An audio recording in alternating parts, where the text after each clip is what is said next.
Welcome to Alternative Living Chat, the podcast where we explore the lives of people who've chosen to do things a little differently, from narrowboats to nomadic vans, off-grid cabins to eco-communities.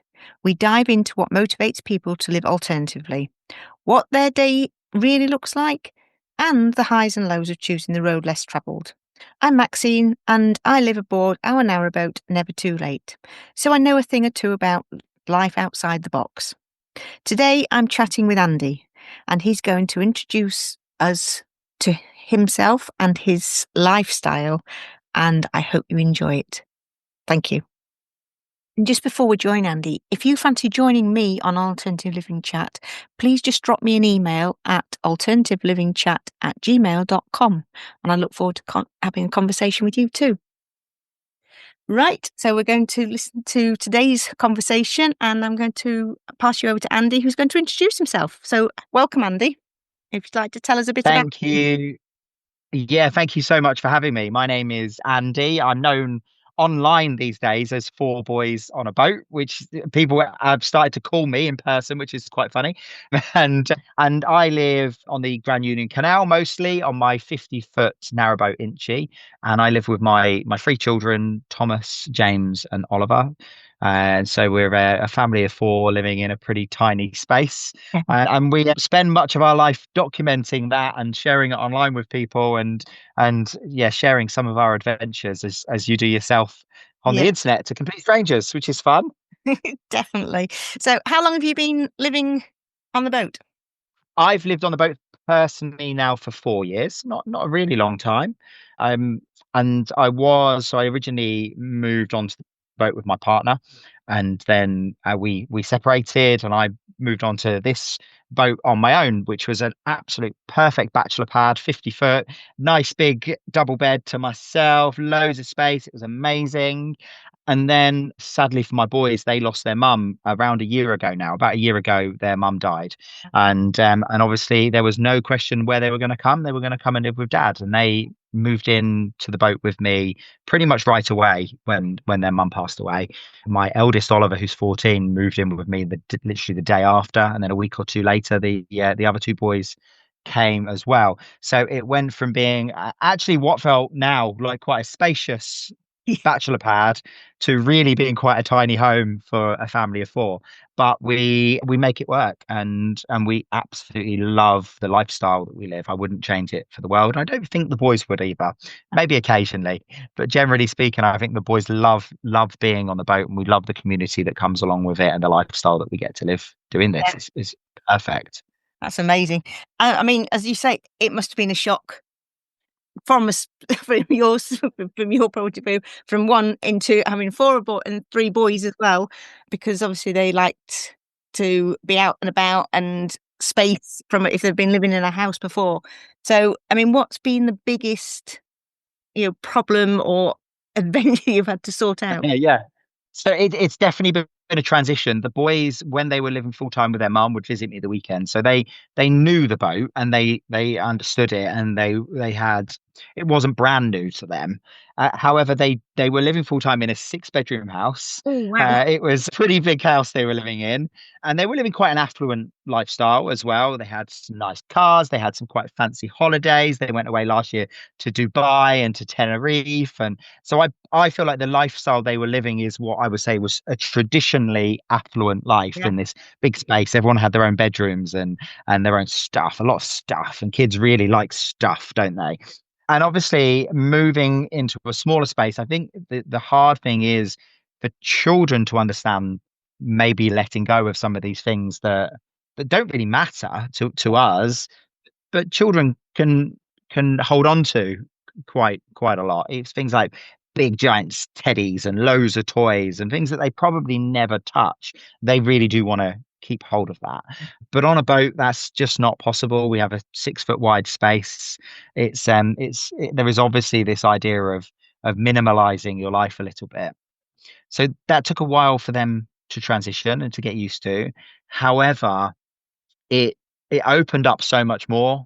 And I think that the time they now spend outdoors and in nature and playing like I probably played Yeah. at their age is amazing to see.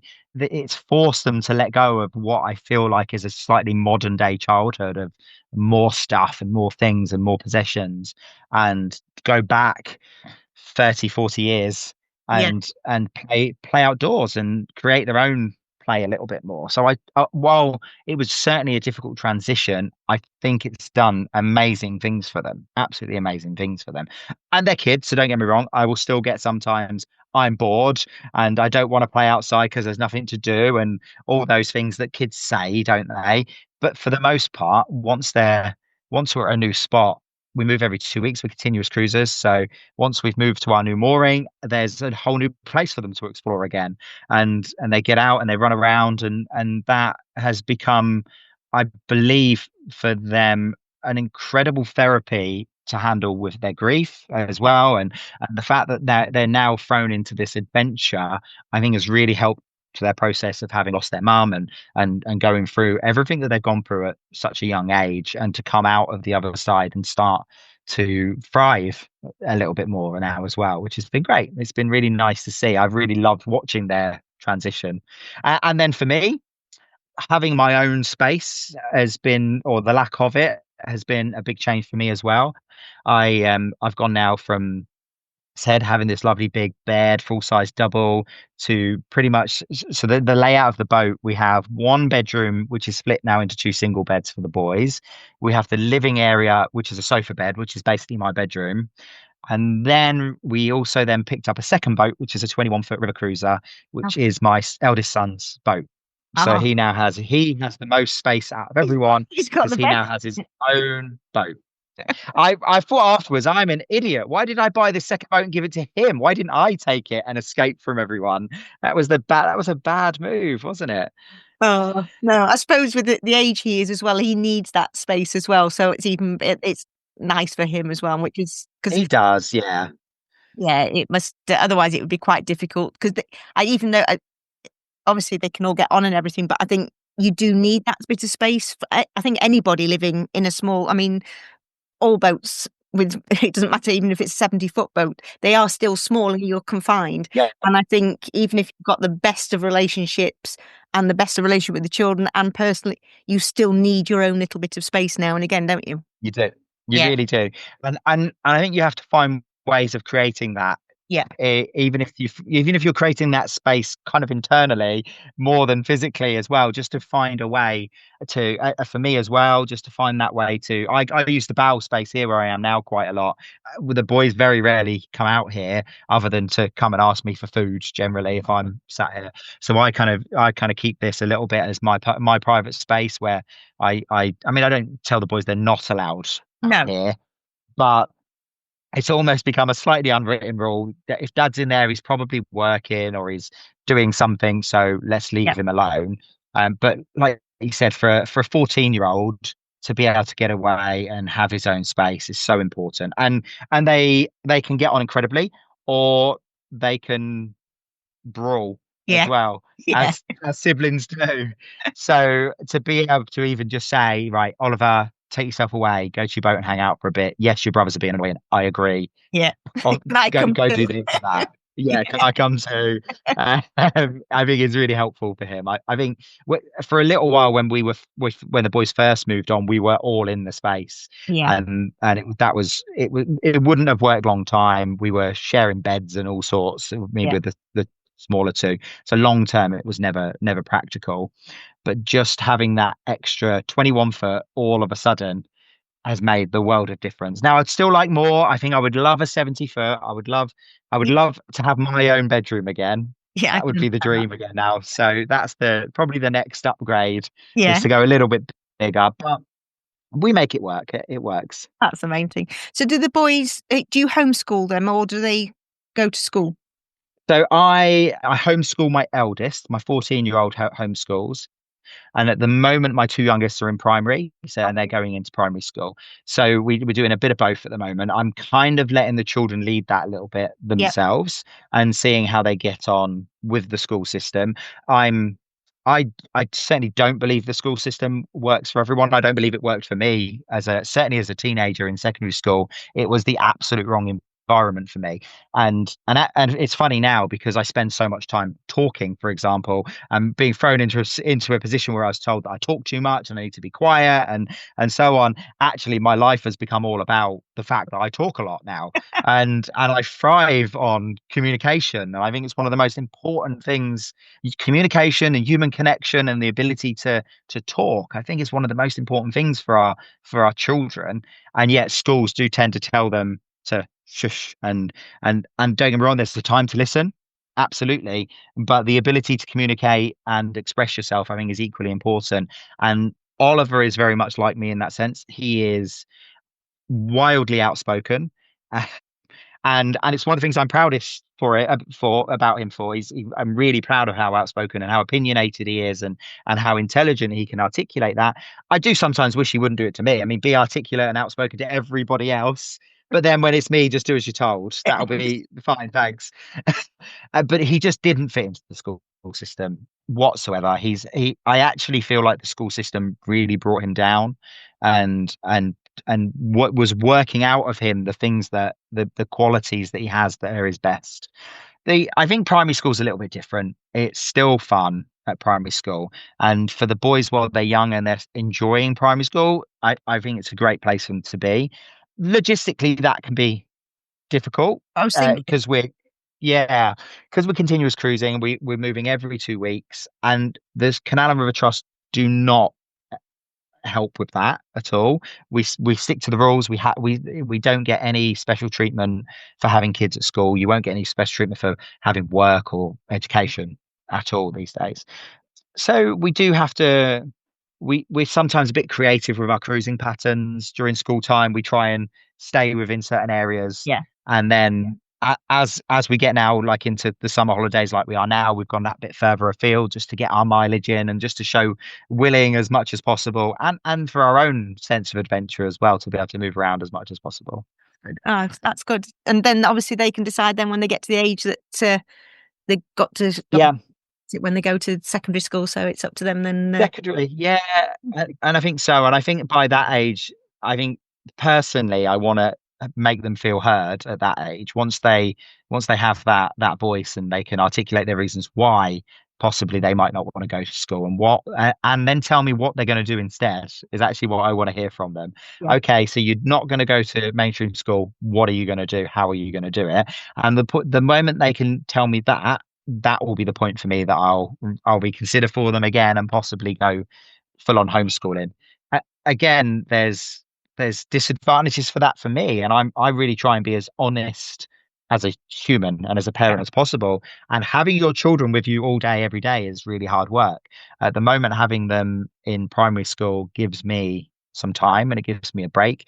My boy's a teenager. We don't with his schooling things. We don't have any fixed hours at all. He is still in bed right now at 2 in the afternoon because he's 14, and that's a regular occurrence.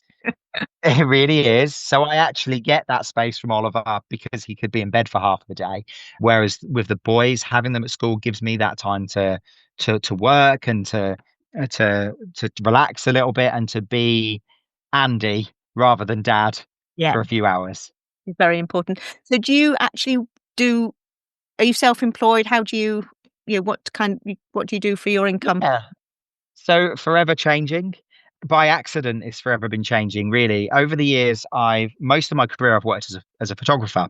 Okay. And for some time I run a pretty successful photography studio, worked very, very long hours, and had a pretty major mindset change in 2015 where I went, no, I'm not doing this anymore.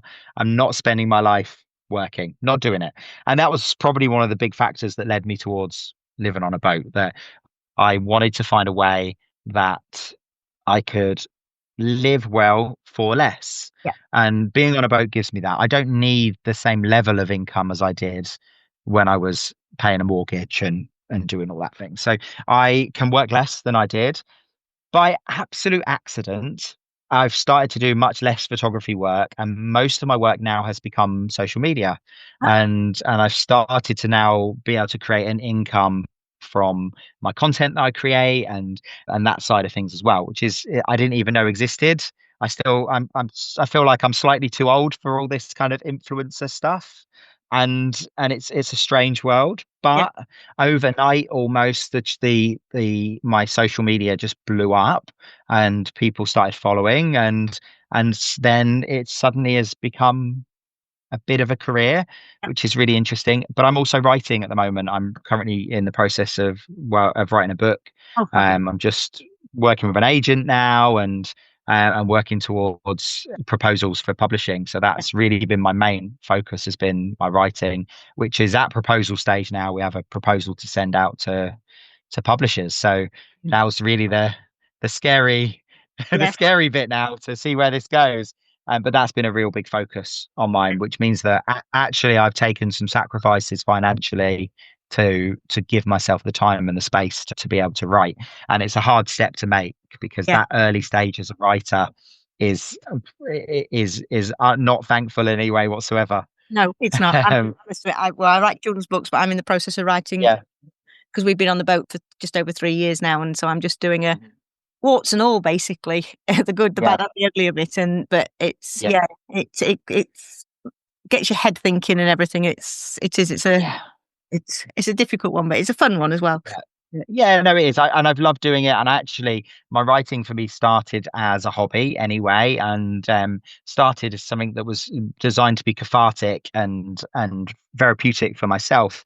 Yeah, And it just happened that I started to realize I'm actually not bad at this. This is I've always said that I'd say I'm a storyteller, yeah, and I mean creating content is about storytelling and and painting a narrative in whatever ways you might do it. Even as a photographer, you're creating a visual narrative and telling stories. So I've always known that to be true. Again, if you went back 25 years and spoke to my secondary school English teacher, they would be there's not a chance you're writing anything. I'm dyslexic. I every word in that first draft has got spelling mistakes on it.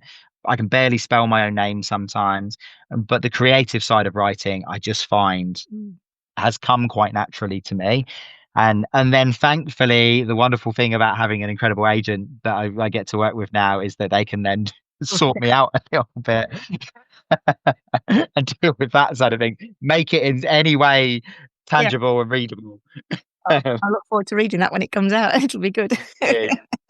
So, what does a typical day in your boating, what does it look like nowadays? Yeah.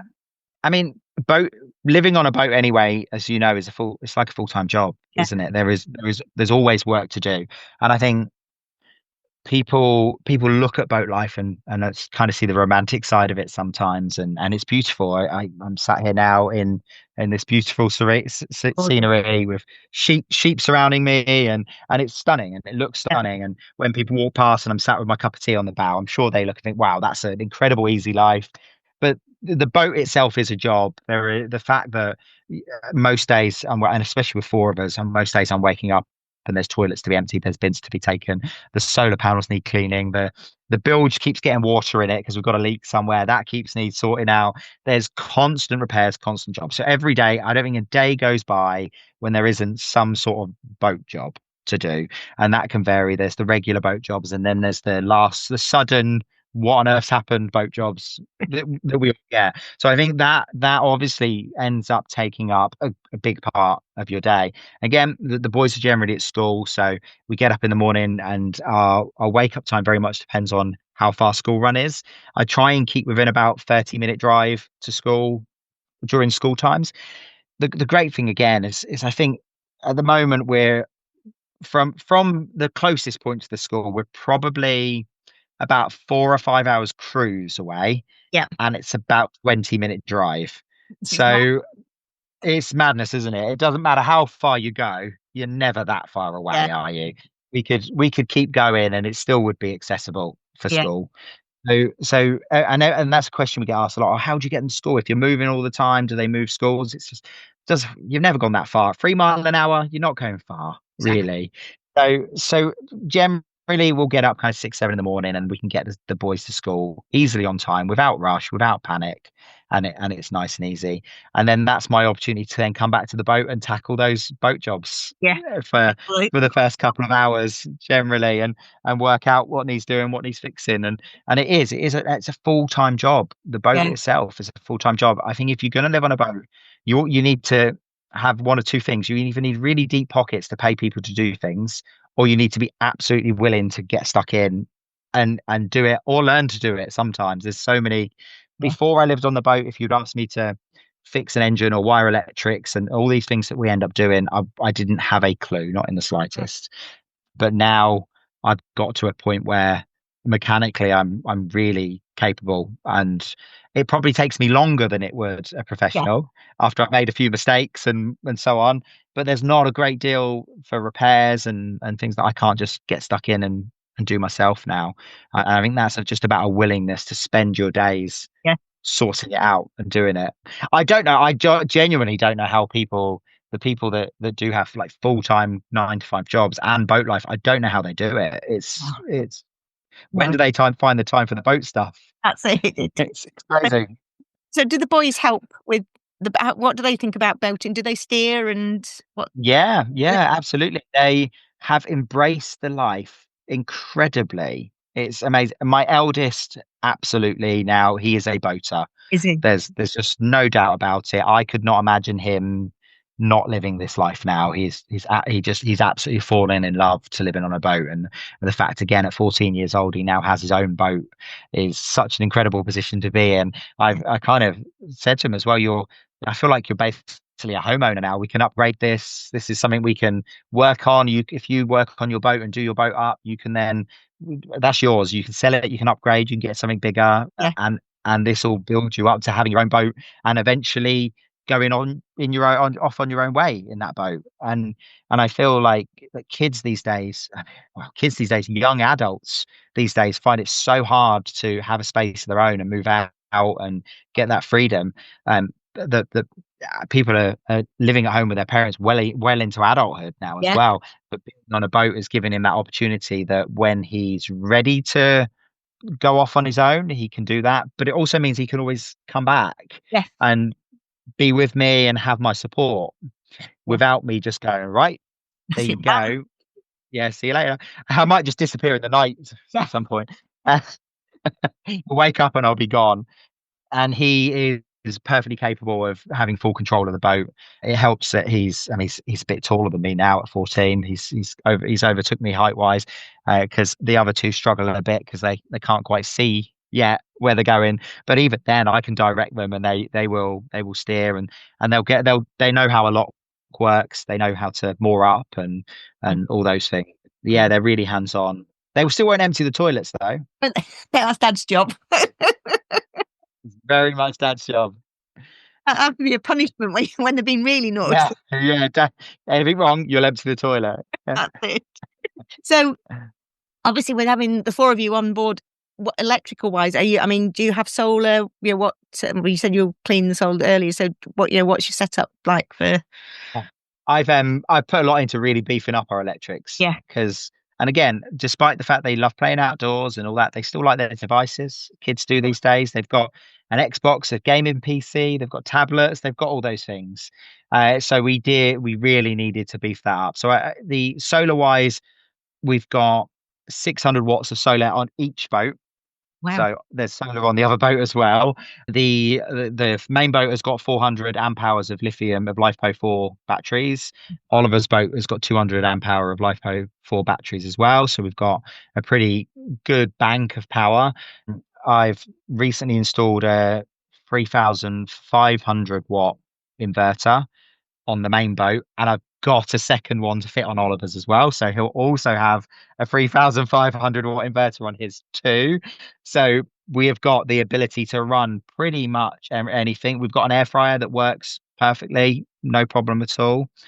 And then I've then got the engine for power. Obviously, we run our engine with dual alternators, 120 amps of alternator power, going through an alternator charger into the LifePro 4. There's still a fair bit of debate about how lithium charging works and how safe it is.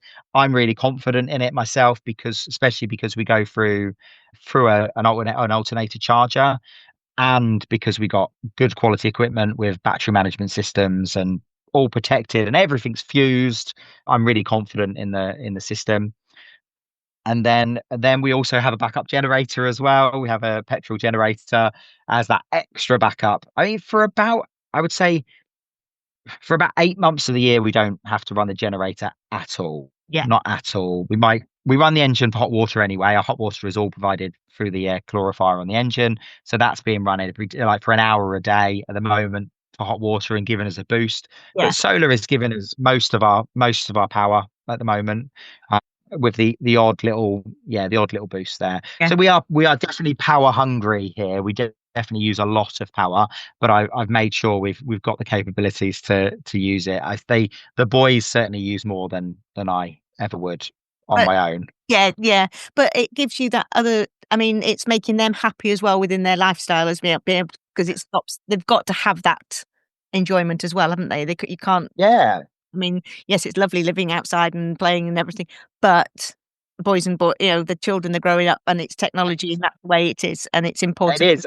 part of it. And it would be so easy to fight that, I think. And I think there was probably a time as a parent when I would have said, no, I don't want my children playing on iPads and I want them outdoors. And for the most part, I do.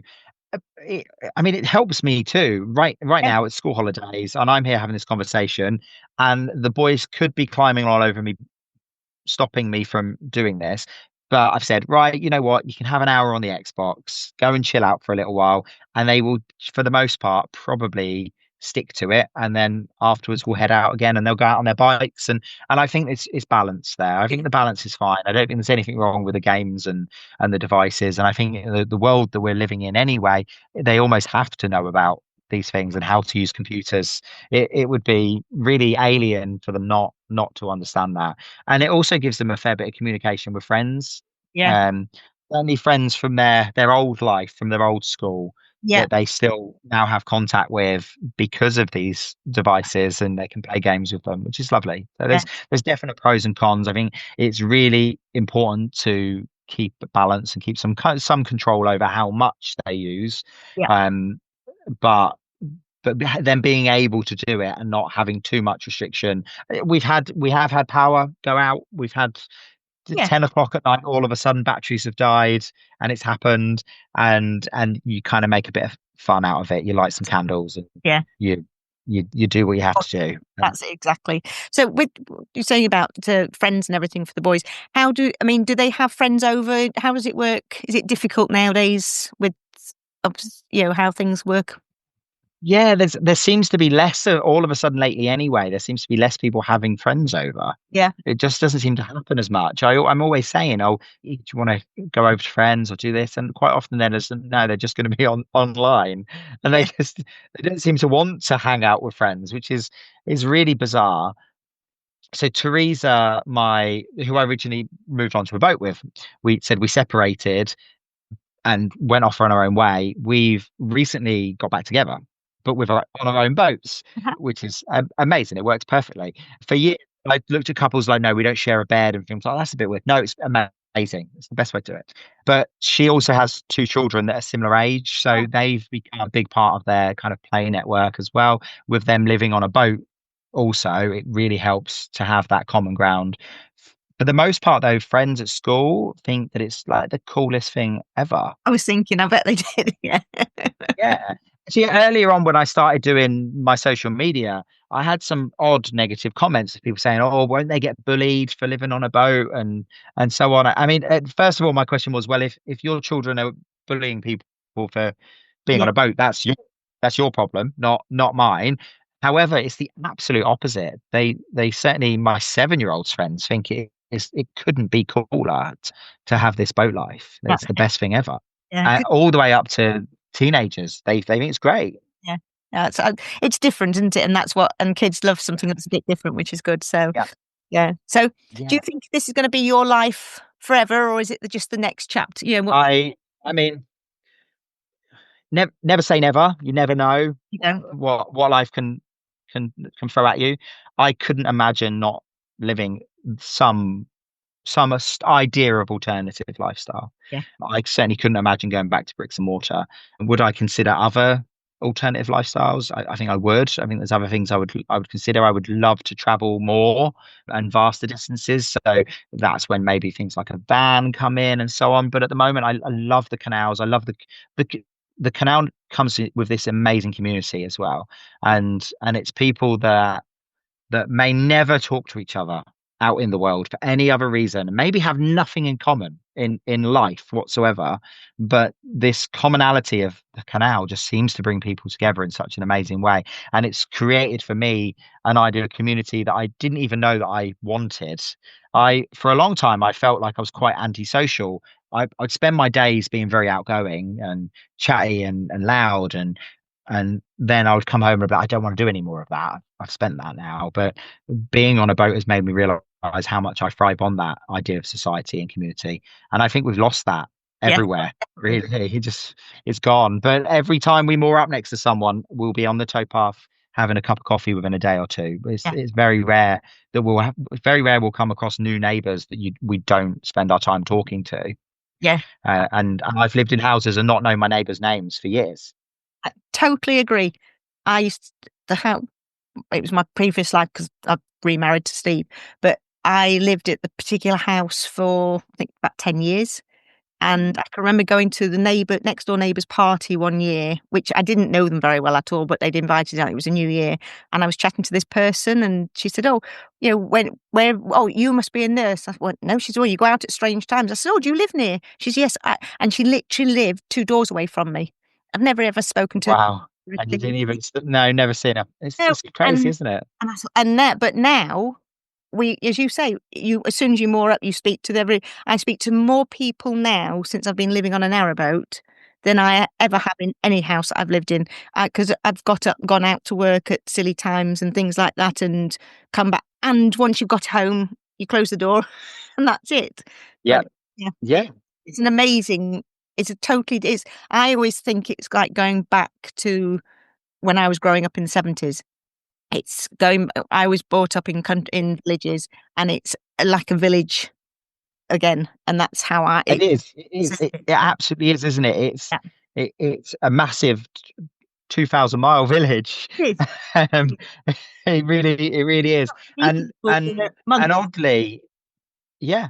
And I actually think it makes your life, this small space that you live in, almost makes your life so much bigger. Yeah, It opens up so many new people, and although yeah, the boat itself might be small, I think what it creates for you is much vaster. I had people say to me at one point as well. Another negative comment was, "Oh, but the children don't have a garden." Like, my goodness, this is just that's it. there. It's It is. There's yeah, a huge garden that's yeah. absolutely everywhere around us that they can just use and explore and thrive in all the time, and people that will say hello to them as they walk down the canal, and respect them as well, and as people, and not just as troublemakers because they're kids hanging out. They're welcomed into the community.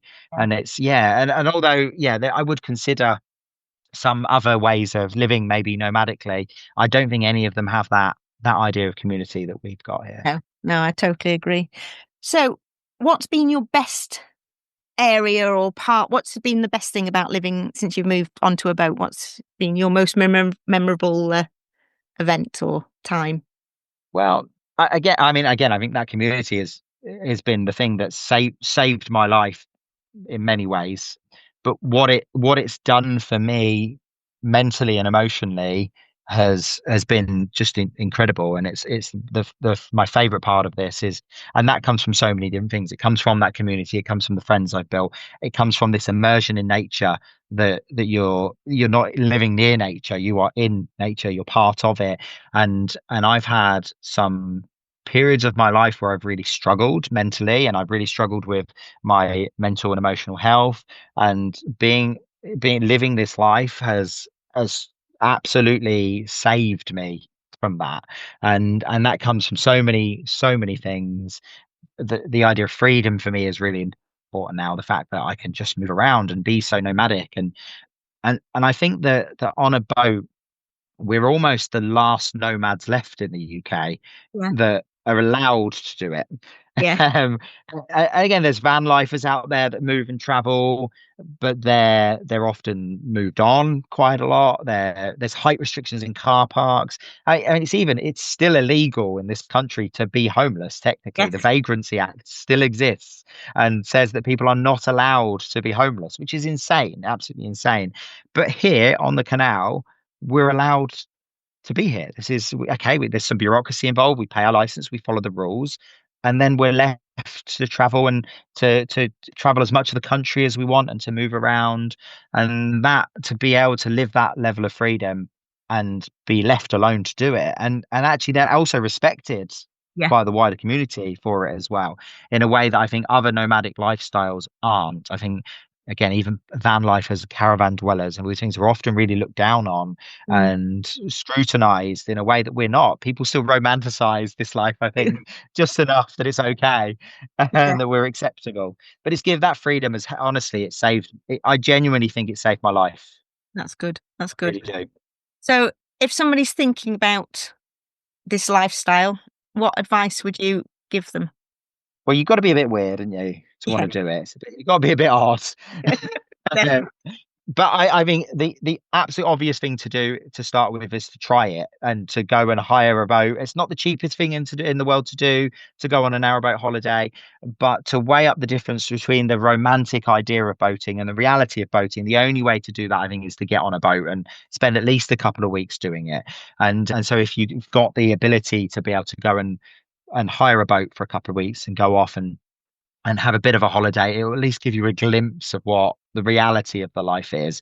I don't think people can expect non-stop whimsical magic and have to accept that it's hard work and it's physical at times and draining and tiring at times as well, but that does then come with these incredible glimmers and moments that make it all worthwhile. So if you can just get out and try it and see whether it genuinely is a life you think you could manage, rather than just jumping straight and going, right, I'm going to do it. And don't get me wrong, I love working spontaneously occasionally, but it's a big step to take unless you really know that what you're doing is what you want to do.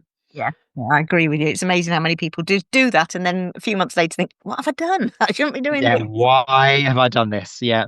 Yeah. So, finally, if you could sum up your lifestyle in 3 words, what would they be? Sum up the lifestyle in 3 words. Nomadic, absolutely, is got to be one of those words, and that's followed up by free. It really is, and I don't just mean that in the ability to move. It's freed so much in me, to be able to do it, and weird. It's a bit weird, isn't it? Why would you want to do this? I don't know. It's a bit weird, Yeah, but I like that. That's good. that's good. That's good. And so, obviously, we spoke earlier that you're on social media. Where can people find you who want to follow your story? Yeah. So Instagram is the main platform I use for my social media, and I am at 4 boys on a boat with the number 4, not the word 4. That's brilliant. And I'll put it also in the description of the podcast. So, Thank you so much. so thank you very, very much for joining me today. It's been fascinating. Thank you.